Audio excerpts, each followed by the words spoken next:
Mmh.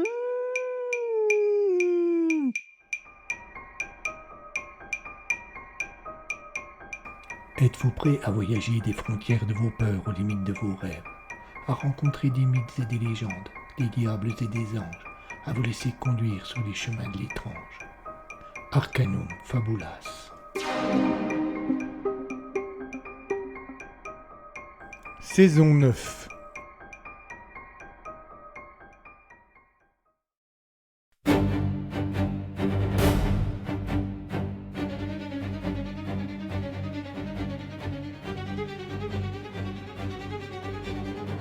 « 1943. Dans une petite ville de l'Est de la France, une jeune fille assiste à l'assassinat de sa mère. La police conclut à un suicide, mais l'inspecteur Victor Malusier n'y croit pas. Et pour prouver qu'il a raison, il devra affronter l'histoire.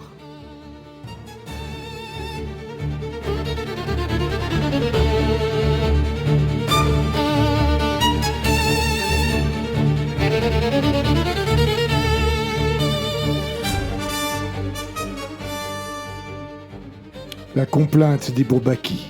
Épisode 31.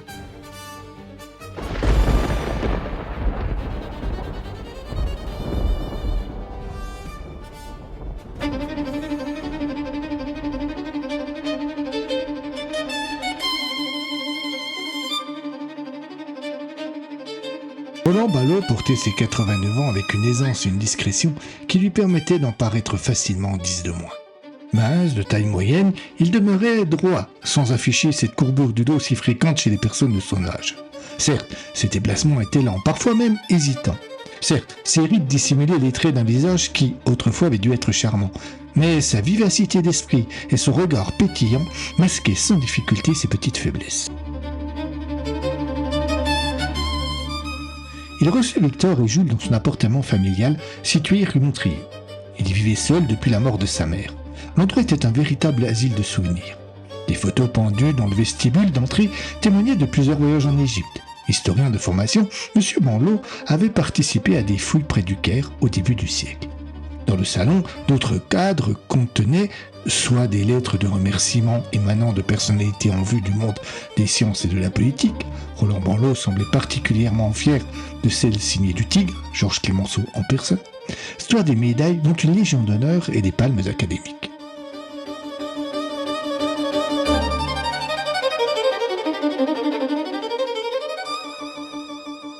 Le bureau encombré de papiers qui trônait au milieu de la pièce prouvait que le propriétaire des lieux n'avait en rien renoncé à ses activités, et les nombreux bibelots venus de tous les coins et recoins de la planète achevaient de décrire la vie mouvementée et riche de cet érudit qui avait visité les 5 continents.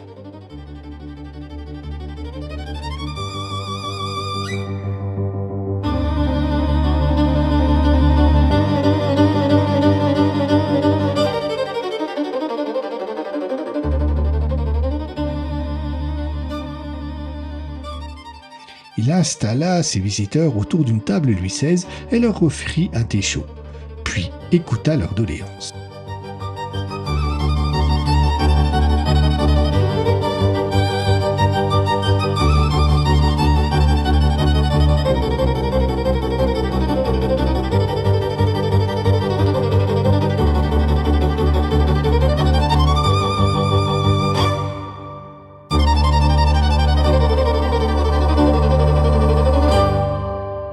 Ah, fit-il dans un long soupir, une fois que Victor eut exposé la raison de leur visite. Vous voulez des détails sur ces tristes hivers 1870-1871 ? J'ai pas mal travaillé sur le sujet, et il faut dire que j'ai été marqué par l'arrivée des Prussiens en ville. J'avais 15 ans à l'époque, mais aujourd'hui, j'en ai encore des frissons. Il neigeait un peu comme aujourd'hui. Dehors, en effet, avec le refroidissement, la pluie qui tombait depuis le début de matinée avait changé de nature. Et dire que j'ai dû revivre cela en 40. Enfin, si j'ai fait des recherches là-dessus, c'est sans doute pour moi une façon d'exorciser un peu tout cela. Il se fendit d'un large sourire, puis se leva et se dirigea vers son bureau. Voyons un peu ce que j'ai qui pourra répondre à votre question. Il chaussa une vieille paire de lunettes et farfouilla dans ses papiers. Ne paraissant pas trouver ce qu'il cherchait, il tenta de combler un peu le temps. J'ai pas mal de choses sur ce qui s'est passé dans le coin. Des notes, des articles, des dessins. Il faudra bien que je me décide à en faire un livre quand j'aurai le temps. Il s'éloignait du bureau pour ouvrir une armoire qui se trouvait derrière. Un autre flot de feuilles et de pochettes cartonnées apparut. Il reprit ses recherches. Il parvint enfin à extraire une grosse chemise sur laquelle était manuscrit « Guerre de 1870 ». Il revint s'asseoir près de ses hôtes et ouvrit l'épais dossier. « Allons, voyons un peu. » D'un geste discret, il remonta ses lunettes qui glissaient sur son nez. « Est-ce que j'ai quelque chose sur les individus dont vous m'avez parlé ?» Il feuilleta ses documents, mais ne parut pas trouver son bonheur. Sans s'interrompre, et cherchant sans doute encore une fois à combler un vide sonore qui risquait de devenir embarrassant, il demanda « Vous connaissez bien cette guerre, messieurs ?» Non, pas vraiment. Répondit un peu gêné Malusier. On ne fait que la survoler à l'école. Oui, et c'est bien dommage, confirma Banlot. Mais c'est souvent ainsi lorsqu'il s'agit de parler de nos défaites. Le vieil homme s'appuya contre le dossier de son fauteuil et prit une grande inspiration.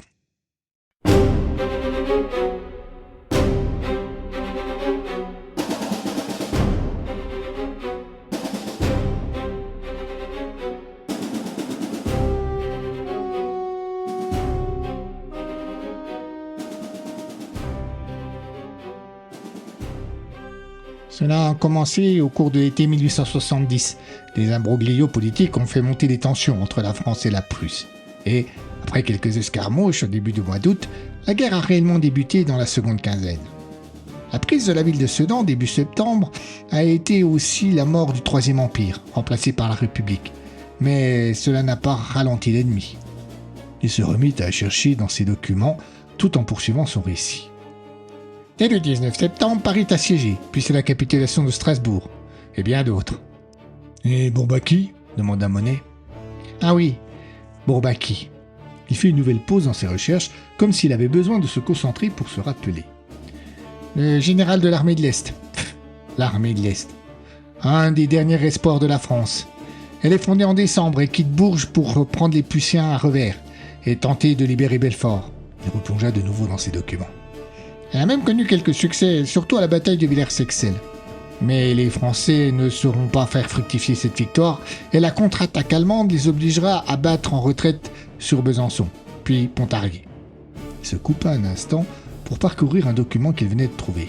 « Quel nom m'avez-vous dit ?»« Tissot, Moni et Vallée. » précisa Victor. « Non, ce n'est pas ça. » Il rangea les documents avec les autres et poursuivit tout à la fois ses recherches et son histoire. Quand ils sont arrivés ici, c'était des fantômes. Un rayon exténué, sans ravitaillement. En plus, l'hiver était terrible. Il y avait de la neige partout et un froid horrible qui ne pouvait pas avoir d'amis. Je les ai vus passer au pied du fort de Joux. J'ai eu peur. Ils annonçaient la mort, l'arrivée des autres. Les Prussiens ont été bloqués quelques jours par les canons du château de Joux qui ont fait un tir de barrage, ce qui a permis aux Français de négocier avec les Suisses un droit de passage et un asile. Cela a évité que toute l'armée de l'Est tombe aux mains de l'ennemi, et tout début février 1871, elle a trouvé refuge chez nos amis helvètes. Il tira de la liasse de documents une feuille et se tut de nouveau le temps de la lire. « Ah, eh bien voilà !»« Qu'est-ce que c'est ?» demanda Jules en se penchant en avant. « Ce que vous étiez venu chercher. Un avis officiel de l'armée prussienne annonçant la mise à mort de 5 hommes pour espionnage. Jacques Falloc, lieutenant. Jean Monnier, agriculteur. Victorien Tissot, agriculteur, François Vallée, agriculteur, et Yves de Malène, sans profession, ont été passés par les armes ce matin, 1er février 1871, pour fait d'espionnage. Nous invitons la population à respecter les règles fixées par les forces d'occupation, blablabla, blablabla. Il s'agit de feuilles imprimées que faisaient passer les Prussiens pour informer la population, et dans ce cas, pour lui faire peur, et l'inviter à se tenir tranquille. J'ai trouvé cela chez un paysan du coin. Il tendit le document à Jules, qui le lut à son tour. « Tu as vu le nom de la 5e victime » dit-il à Victor en lui tendant la feuille. « Oui. » répondit Malisier. « Il ne nous reste plus qu'à savoir quel lien de parenté cet Yves de Malène avait avec Frédéric et Jacques. » Il prit le papier et le parcourut de regard avant de s'écrier. « Mon Dieu, regarde la signature du commandant prussien. »« Incroyable !» s'exclama Jules en découvrant à son tour le nom en bas du document.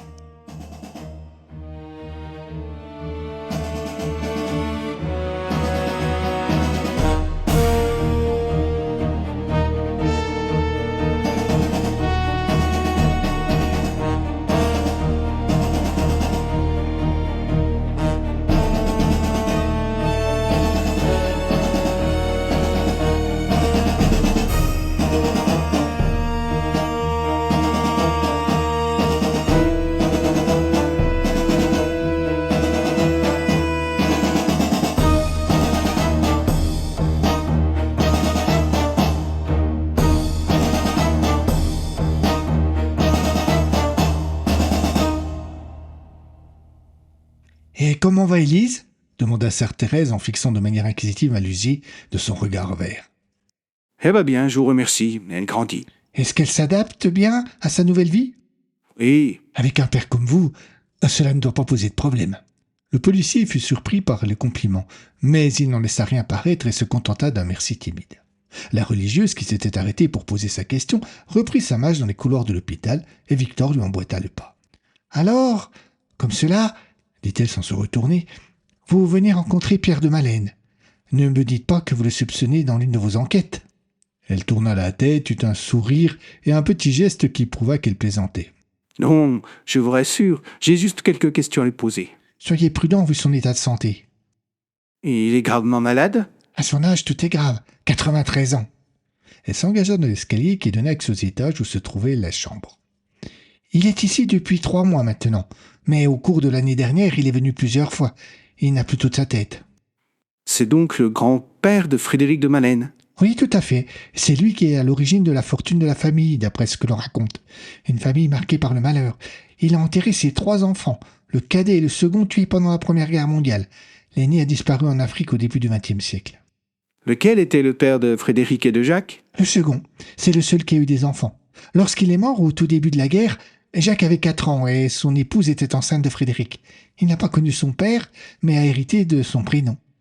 Tout le monde a vécu dans la même maison et le grand-père a assuré l'éducation et les finances. » »« Ouais, vous êtes bien au courant des péripéties de la famille Malène. » »« Oh, je n'ai pas de mérite. Je passe beaucoup de temps à m'occuper de monsieur de Malène. Et s'il est incapable de vous dire ce qu'il a mangé le midi, en revanche, il se souvient parfaitement de ce qu'il a fait il y a 50 ans. » Elle s'arrêta devant une porte. « On est arrivé, dit-elle, et elle frappa avant d'entrer.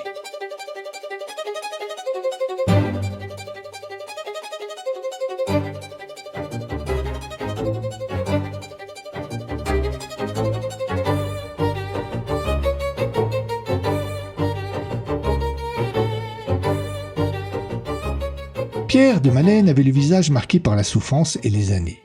Mais on y reconnaissait sans aucun doute les traits de la famille et la ressemblance avec ses petits-enfants était évidente et indiscutable. En le découvrant, Victor eut l'impression de voir le portrait de Frédéric avec 50 ans de plus. Le malade ouvrit les yeux lentement à l'entrée du policier et de la religieuse. Cette dernière avança doucement vers lui et fit les présentations. Puis expliqua que l'inspecteur voulait lui poser quelques questions. Elle demanda s'il n'avait besoin de rien, et quand il eut répondu par la négative, elle prit congé, laissant les 2 hommes seuls dans la chambre. Victor Malusier arrivait à un moment déterminant de son enquête. Un peu moins de 10 jours s'étaient écoulés depuis qu'il avait rencontré Roland Banlot, et il avait mis à profit ce laps de temps pour peaufiner tous les aspects des conclusions de son enquête. Il venait chercher vers Pierre de Malène les derniers éléments, ceux qui confirmeraient ou non l'ensemble de ses théories. Il ne devait pas braquer le vieil homme. Il ne devait pas l'inquiéter non plus. Il devait juste le conduire à lui livrer les derniers éléments qui lui faisaient défaut. Une bataille serrée s'engageait.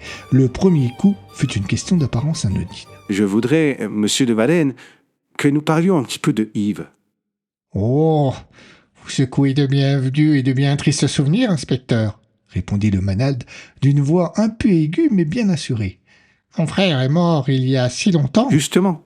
Grâce à un historien local, j'ai trouvé un document de l'époque dans lequel il est écrit que votre frère, avec 4 autres personnes, a été fusillé pour espionnage par l'armée prussienne lors de l'occupation de 1870.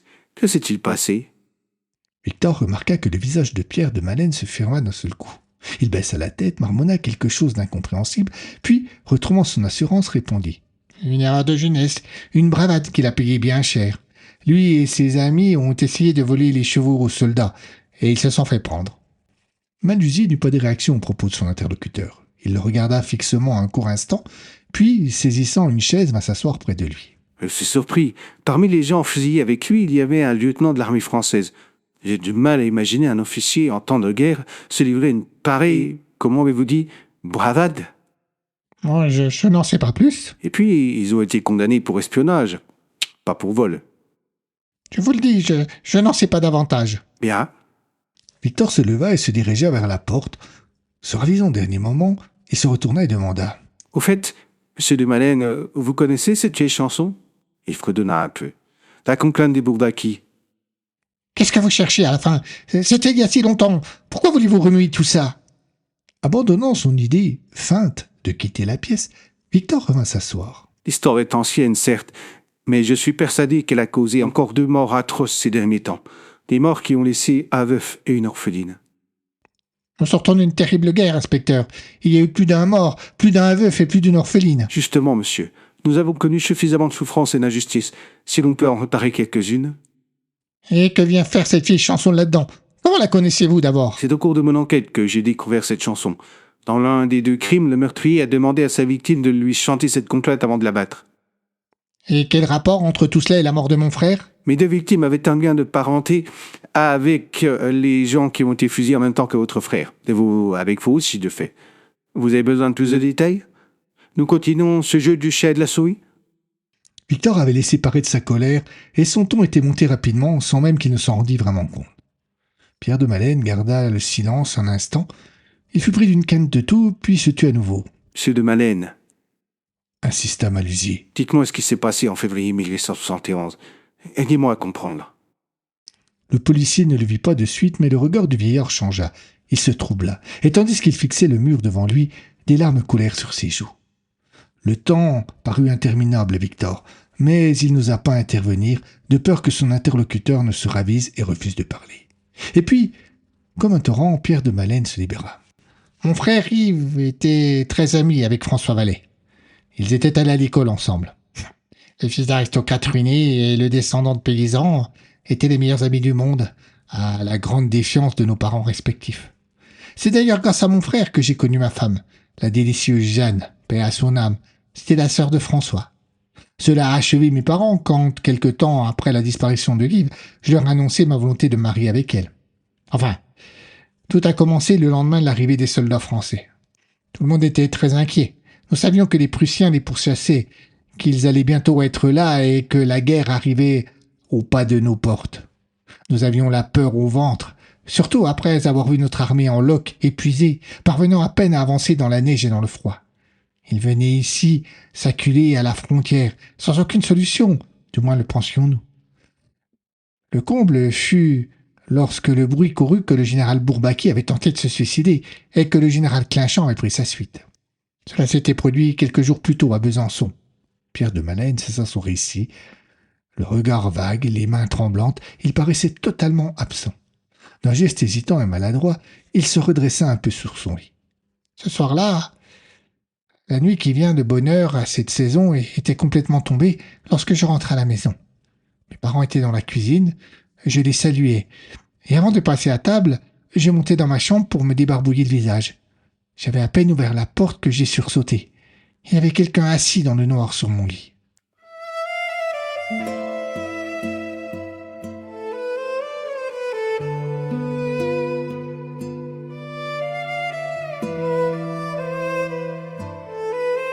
Entre, Pierre.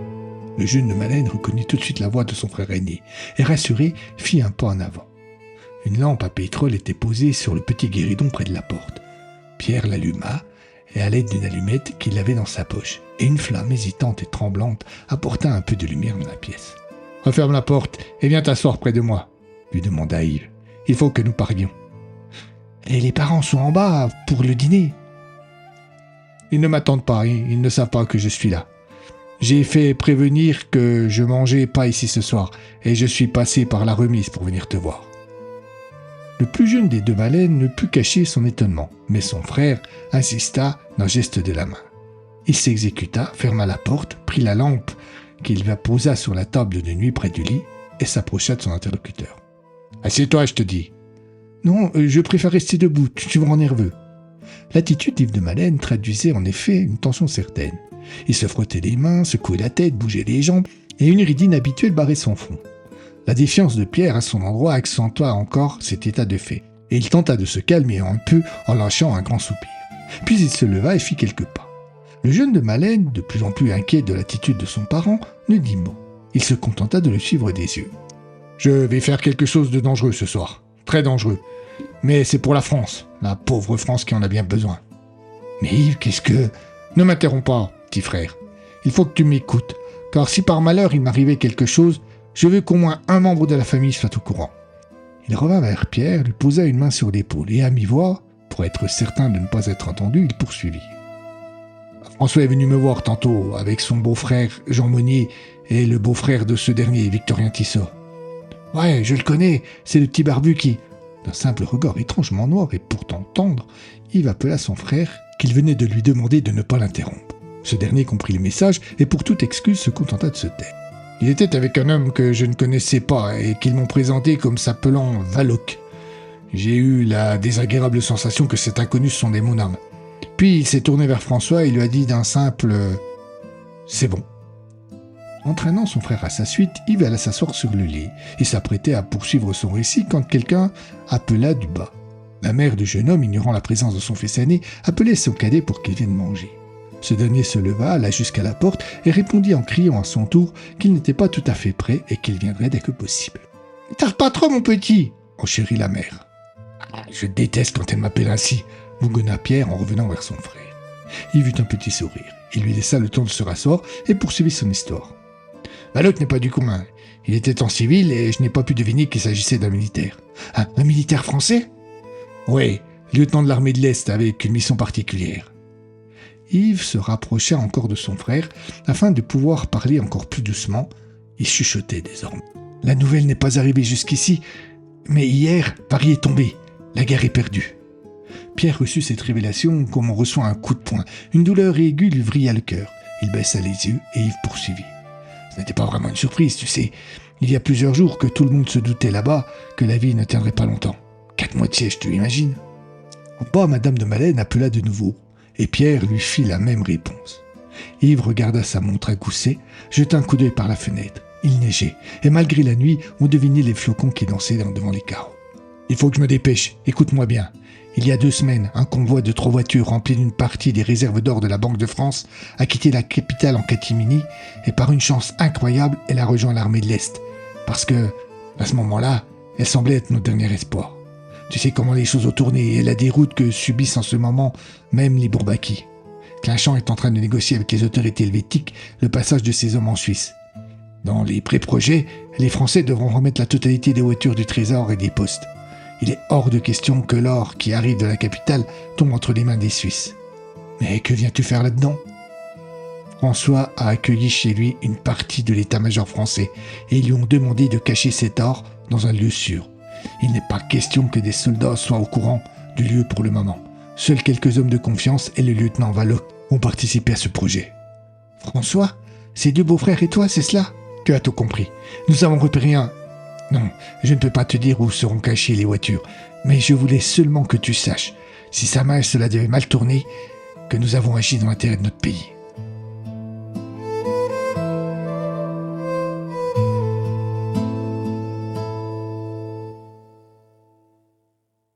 Mon frère m'a serré dans ses bras, puis il est sorti discrètement de ma chambre et a quitté la maison par la remise, comme il était venu. Mes parents n'ont jamais su qu'il avait été là ce soir-là, et ils n'ont jamais su non plus que... De toute la famille, c'est moi, le dernier, qui l'ai vu vivant. Pierre ferma les yeux, il pleurait maintenant. Cette histoire était ancienne, certes, mais elle avait laissé en lui un sillon d'une redoutable profondeur. Le lendemain, un soldat prussien est venu nous apporter un courrier de mon frère et nous annoncer qu'il avait été arrêté, condamné à mort pour espionnage. Il y avait une lettre et les paroles de la complainte des Bourbaki. Yves nous demanda de bien nous souvenir de cette chanson et de la garder dans la famille en souvenir de lui. Il disait aussi à maman et papa et à moi qu'il nous aimait. Un silence pesant tomba sur la chambre. Il n'y avait rien à ajouter et Victor laissa Pierre de Malène revivre ce douloureux épisode de sa vie. Après quelques minutes de silence, le policier se racla la gorge et à mi-voix, presque en s'excusant, dans le ton même qu'il employait, demanda « Je suis navré de revenir à des choses plus concrètes, monsieur. Mais lors d'une visite chez vous il y a quelques mois, votre petit-fils Jacques m'a laissé entendre que vous étiez numismate éclairé. J'aurais un conseil à vous demander. » Pierre releva la tête. Le souvenir semblait se dissiper et il revenait au présent. « Dites-moi. » Victor sortit de sa poche la pièce de monnaie qu'il avait trouvée au pied de la fenêtre de Lucie, le lendemain du meurtre de cette dernière. Elle attendait au veillard. « J'ai trouvé cette pièce sur les lieux d'un l'un des crimes. Cela vous dit quelque chose ?» D'une main tremblante, le vieillard attrapa ce que lui tendait le policier. Comme par magie, à son contact, il parut retrouver sa dextérité et l'assurance d'un homme de 20 ans. La passion fait parfois des miracles. Il observa la pièce avec attention, la retourna plusieurs fois, la frotta un peu et donna rapidement l'impression qu'il ne voulait déjà plus s'en séparer de ce précieux objet qui le ramenait à son hobby préféré. C'est une pièce peu courante, frappée au début de la Grande Guerre et usitée uniquement dans nos colonies. J'ai offert la même... Il se tut et regarda Malusier d'un air soudain inquiet. Où l'avez-vous trouvée ? Demanda-t-il. Au pied de la fenêtre de l'immeuble où a eu lieu le premier crime. Quand ? Le lendemain de ce crime. Cela ne veut rien dire, elle pouvait être là depuis longtemps. C'est une pièce assez rare, vous m'avez dit. Pierre de Baleine opina doucement du chef. Il ne revenait pas sur ce qu'il avait dit. Il regarda de nouveau la pièce qu'il avait entre les doigts et ses mains se mirent à trembler.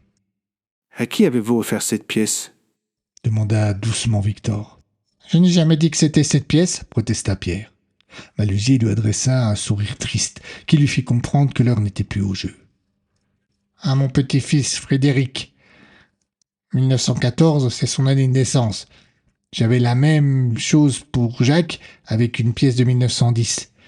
Je voulais les initier à ma passion et leur donner une sorte de porte-bonheur. Victor venait d'obtenir le dernier élément qui lui manquait. Tout était clair désormais. Il tenait la solution. Il se leva, reprit la pièce de monnaie des mains de Pierre de Baleine en le remerciant, puis se dirigea de nouveau vers la porte pour quitter la chambre. « Attendez !» intervint le vieillard. « Je ne vous ai pas encore tout dit. »